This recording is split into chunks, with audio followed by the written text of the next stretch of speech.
अस्सलाम वालेकुम। आज हम अपने मेटा एड्स मास्टरी का जो मॉड्यूल 4 है उसका सेकंड पार्ट स्टार्ट करेंगे। फर्स्ट पार्ट में हमने डेटा सोर्स तक जो है वो कंप्लीट कर दिया था, तो इसमें ये वो वाले पार्ट्स मैं इंक्लूड करूँगा कोर्स में जो ई कॉमर्स पर्पज़ के लिए हम यूज़ करते हैं। तो ये ब्रांड सेफ्टी एंड इंटीग्रेशन इसका इतना यूज़ नहीं है, लेकिन फिर मैं आपको बता देता हूँ। ब्रांड सेफ्टी में ये डोमेन्स है, तो डोमेन जो आपने अपने शॉपिफाई स्टोर के लिए डोमेन बाई की होगी, तो अगर आप वो बिज़नेस पोर्टफोलियो के साथ ऐड करना चाहते हैं तो वो आप यहाँ पर ऐड कर सकते हैं। ब्रांड बनाने के लिए ये ज़रूरी है कि आपका बिज़नेस पोर्टफोलियो के साथ ये डोमेन वेरीफाई हो, ताकि अगर कोई वेरिफिकेशन का मसला है तो वो आपको उसको आसानी से फेसबुक या मेटा को बता सके कि ये मेरी डोमेन है और मैंने यहाँ पर वेरीफाई भी की हुई है। यहाँ पर आप ऐड कर सकते हैं। ऐड पर क्लिक करेंगे तो न्यू डोमेन बनाना चाहते हैं या एक्सेस टू अ डोमेन है तो हम एक्सेस, क्योंकि हमने गोडेडी या नेम चीप से ये बाई की होगी या स्टिंगर से, तो यहाँ पे वो डोमेन आप लिखेंगे और आगे फर्दर जो है एक्सेस इसकी अलॉट करेंगे और डन कर देंगे, तो ये आपका डोमेन जो है ये इस बिज़नेस पोर्टफोलियो के साथ कनेक्ट हो जाएगी।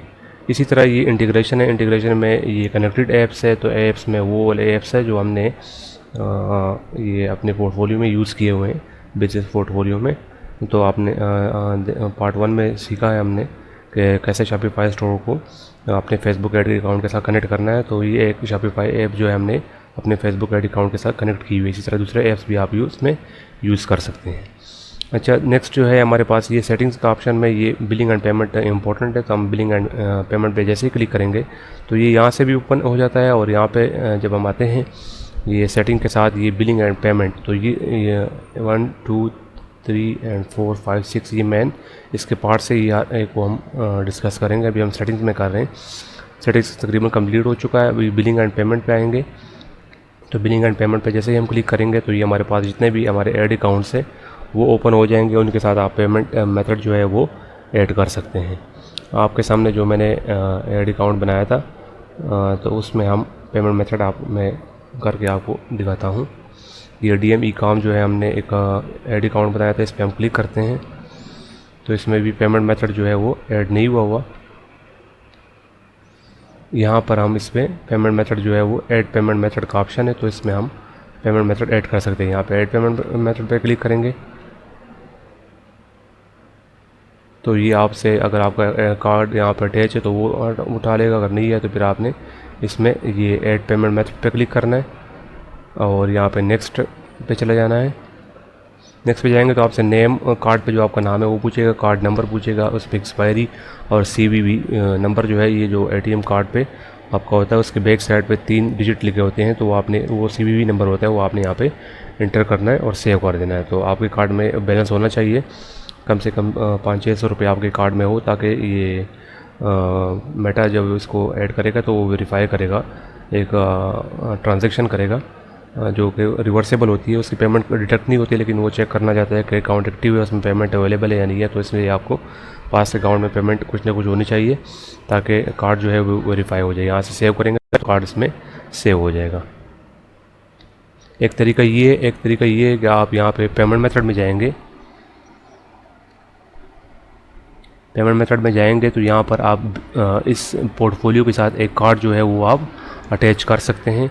यहाँ से ऐड बिजनेस पेमेंट मेथड आपको नज़र आ रहा होगा, इस पर क्लिक करेंगे तो वही तरीक़ाकार है। यहाँ पे बिज़नेस पोर्टफोलियो के साथ एक कार्ड अटैच हो जाएगा और इसको फिर आप मुख्तलिफ ऐड अकाउंट के साथ, क्योंकि बिज़नेस पोर्टफोलियो के नीचे तो हम बहुत सारे ऐड अकाउंट बना सकते हैं। स्टार्ट में आप एक ही ऐड अकाउंट बनाएंगे, फिर आपकी लिमिट बढ़ती जाएगी, 3-4 अकाउंट आप आसानी से फिर बना सकेंगे। तो उसके साथ ये वाला कार्ड जो है आप आसानी से अटैच कर सकते हैं। तमाम ऐड अकाउंट के साथ आप एक ही कार्ड यूज़ कर सकते हैं, उसका कोई मसला नहीं है। यहाँ पे कंट्री रीजन आप सिलेक्ट करेंगे पाकिस्तान, यहाँ पे करेंसी PKR और यहाँ पर डेबिट और क्रेडिट कार्ड करके नेक्स्ट कर देंगे तो आप फिर वो नाम और ये आपसे नेम और कार्ड नंबर और एक्सपायरी और वही CVV नंबर पूछेगा, वो आप करके सेव कर देंगे। तो ये बिजनेस पोर्टफोलियो के साथ ऐड कार्ड जो है आपका अटैच हो जाएगा। इस तरीके से आपने ये सब चेक करना है।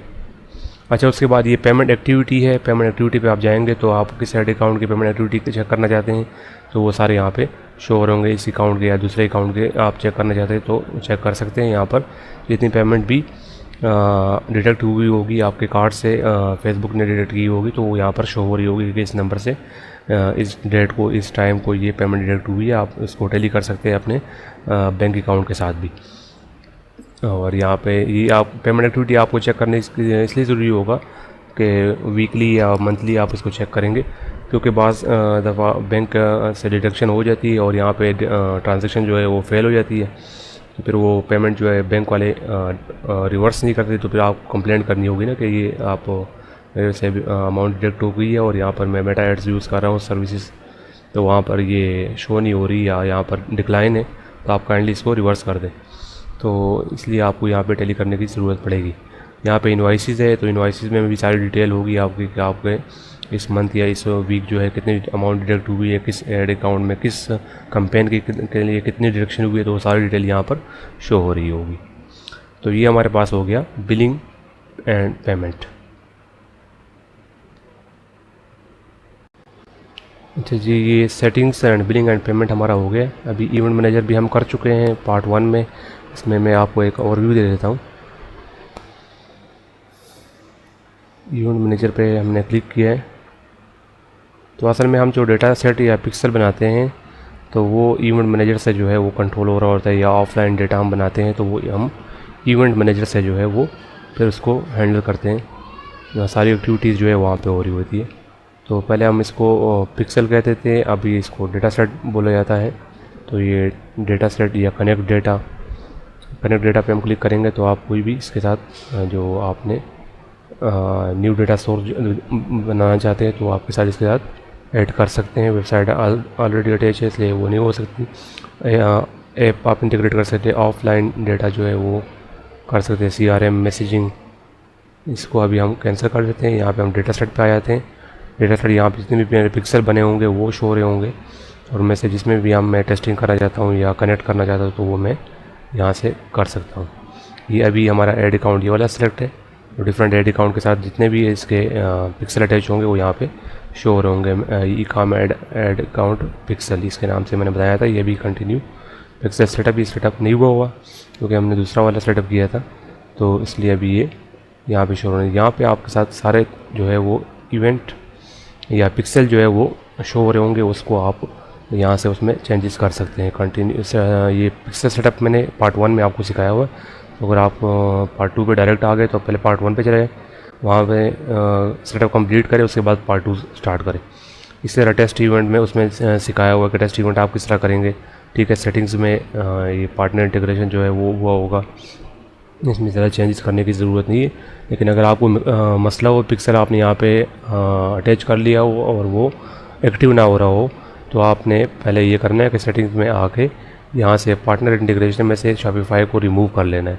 उसके बाद जब आप करेंगे ये चूज़ अ पार्टनर, यहाँ पे एक पार्टनर पहले से अटैच होगा, उसको आपने रिमूव करना है। उसके बाद दोबारा ट्राई करना है इस पिक्सल को शॉपिफाई के साथ कनेक्ट करने के लिए, तो फिर ये ऑटोमेटिक जो है कनेक्ट हो जाएगा। ये मसला आपको तब आएगा जब आप पिक्सल एक पिक्सल आप 2-3 वेबसाइट के साथ अटैच करेंगे, तो फिर वहाँ पे ये मसला आएगा। पहले आपने जिस पिक्सल के साथ अटैच किया होगा उससे रिमूव करना है, फिर सेकंड पिक्सल के साथ अटैच करना है, तो तब जाके वो एक्टिव होगा। ओके जी, तो ये हमारे पास है इवेंट मैनेजर हमारा। अच्छा, हम वापस आ जाए यहाँ पर ऑल टूल्स पे, और यहाँ पे हम आ जाएंगे अब ऑडियंसेस पे।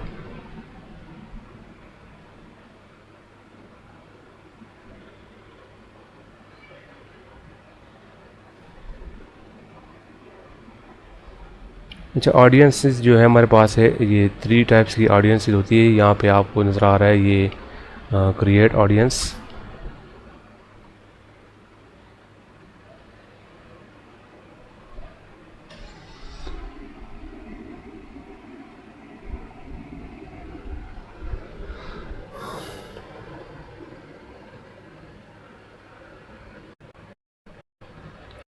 यहाँ पर आपको ये क्रिएट ऑडियंस हासिल करेंगे तो यहाँ पे आप कस्टम ऑडियंस, लोकल एक ऑडियंस, सेव ऑडियंस।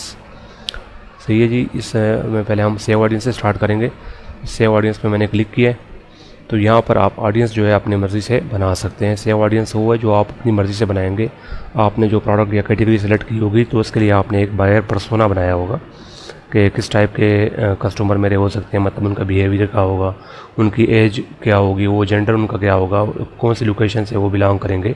तो ये सब कुछ जो है बायर पर्सोना में आता है। तो आप अगर नहीं बना सकते तो आप अपने प्रोडक्ट और कैटेगरी को ये क्लाउड या मानस एआई या चैट जीपीटी को देंगे तो वो आपको बायर पर्सोना जो है बना देगा। अच्छा, आपने इसको ऑडियंस नेम देना है, जिस नाम से भी आपने बना दिया। मतलब अभी हम फॉर एग्जांपल एक बना रहे हैं ज्वेलरी के लिए, तो हम इस पर लिख लेंगे विल्मोरा ज्वेलरी के लिए मैं एक ऑडियंस बना रहा हूँ। अच्छा, यहाँ पे आप कंट्री सेलेक्ट करेंगे या लोकेशन सेलेक्ट करेंगे, तो मैं पाकिस्तान सेलेक्ट कर रहा हूँ, या आप सिटीज़ डिफरेंट सिटीज़ भी सिलेक्ट कर सकते हैं, और इस पर हम डिटेल भी डिस्कशन करेंगे टारगेटिंग पे। लेकिन अभी मैं सिर्फ आपको क्रिएट सेव ऑडियंस बनाना सिखा रहा हूँ। यहाँ पे मिनिमम एज आप लिखेंगे, कस्टम ऑडियंस अगर आप एक्सक्लूड करना चाहते तो वो कर सकते हैं, ये भी हम डिटेल में करेंगे फिर। और यहाँ पर मैं एज दे देता हूँ कि मेरी जो ऑडियंस है वो 18 से लेकर 40 तक जो है मेरी ये ऑडियंस हो सकती है, क्योंकि मेरे बायर पर्सोना बनाया वो 18 to 40 है। और ऑल मैं नहीं करूँगा, सिर्फ वुमेन करूँगा। और डिटेल टारगेटिंग पे मैं डिफरेंट टाइप्स ऑफ इंटरेस्ट जो है वो दे दूँगा कि जो लोग ज्वेलरी में इंटरेस्टेड है वो वाले लोग ज्वेलरी, ये ज्वेलरी हो गया, ये ज्वेलरी मार्क मेकर हो गया, जिबर न्यूलैंड, ये ज्वेलरी की स्पेलिंग मेरे ख्याल से मैंने गलती गए हैं। अच्छा, ये jewellery clothing jewellery, costume jewellery, ये ज्वेलरी डिज़ाइन ज्वेलरी, और रिंग हो गया। ठीक है जी, तो इसमें मैं एक जो है वो इंटरेस्ट सेलेक्ट कर लूँगा। इसी तरह बिहेवियर के बेस पे मैं कर दूँगा जो लोग ऑनलाइन शॉपिंग करते हैं इंगेज शॉपर के नाम से, तो ये बिहेवियर इनका हो गया। तो इस टाइप के ऑडियंस जो है वो मेरी हो सकती है। इसको मैं कर दूँगा क्रिएट सेव ऑडियंस। तो ये मेरी सेव ऑडियंस जो है वो बन चुके हैं। इसको मैं उधर आपको यूज़ करने के भी बताऊँगा। अच्छा, सेव ऑडियंस तो वो है जो आप अपनी मर्ज़ी से बना ले, तो उसको बोलते हैं सेव ऑडियंस बाय पर्सोना के बेस पे। दूसरी होती है कस्टम ऑडियंस। तो कस्टम ऑडियंस पे मैं अगर क्लिक करूं तो कस्टम ऑडियंस वो है connect with people who have already show interest in your business और प्रोडक्ट। जो ऑलरेडी आपके प्रोडक्ट या बिजनेस को जानते हैं, वो मतलब उस आपका जो एड्स है, टिकटॉक ऐड है या वीडियो ऐड है, वो एक कस्टमर जो है वो एक बार देख चुका हो और उसको आप रीटारगेट करना चाहते हैं, तो वो कस्टम ऑडियंस के ज़रिए आप करेंगे। तो कस्टम ऑडियंस कितने टाइप्स पे हो सकती है? ये वेबसाइट के बेस पे भी हो सकती है, कस्टमर लिस्ट पे भी, app activity, office activity, catalogue, video, Instagram, leads, events. तो ये आप ई कॉमर्स पर्पज़ के लिए भी कस्टम ऑडियंस बना सकते हैं, और अगर अदर सर्विसेज के लिए बनाना चाहते हैं तो भी उस पर भी बना सकते हैं।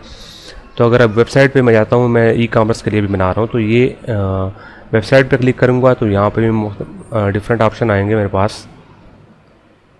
यहाँ पे मेरे पास जो है ये एक तो ये पिक्सल कनेक्ट आपका होगा, जो सा पिक्सल आपके पास है वो कनेक्ट हुआ होगा। यहाँ पे ऑल वेबसाइट विजिटर जो है उसके बेस पे आप कस्टम ऑडियंस बनाना चाहते हैं, या पीपल वो विजिट स्पेसिफिक वेब पेजेस, या विजिटर बाय टाइम स्पेंड। इन तीन बुनियादों पर आप जो है वेबसाइट बेस कस्टम ऑडियंस बना सकते हैं। अभी मैं ऑल वेबसाइट विजिटर पर क्लिक करता हूँ और ऑडियंस रिटेंशन जो मैं देता हूँ कि 30 डेज़ के बेस पर आप ये डेटा मुझे बना दिया। इसको 30 डेज़ कर सकते हैं, 60 डेज़, 90 डेज़, 180 डेज़, ये आप बना सकते हैं।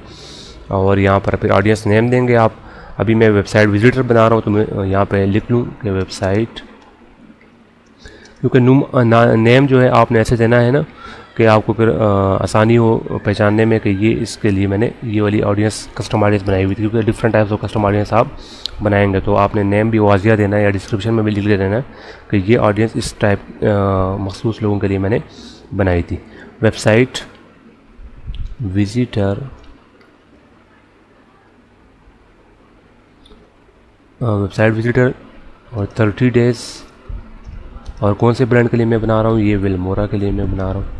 तो ये डेटा हो गया विल्मोरा के लिए 30 डेज़ का वेबसाइट विजिटर। यहाँ पे मैं करूँगा क्रिएट ऑडियंस, तो ये ऑडियंस जो है ये क्रिएट हो जाएगी। इसी तरह आप स्पेसिफिक वेब पेजेस भी कर सकते हैं। मतलब आपने एक लैंडिंग पेज बनाया हुआ है शॉपिफाई स्टोर पर और लोग वहाँ पे लैंड कर रहे हैं, तो आप वो चेक करना चाहते हैं। दूसरे पेजेस पे अगर लोग जा रहे हैं तो वो आप चेक नहीं करना चाहते, या उस लोगों को आप टारगेट नहीं करना चाहते, सिर्फ स्पेसिफिक वेब पेजेस के टारगेट करना, तो आप यहाँ से ये भी कर सकते हैं।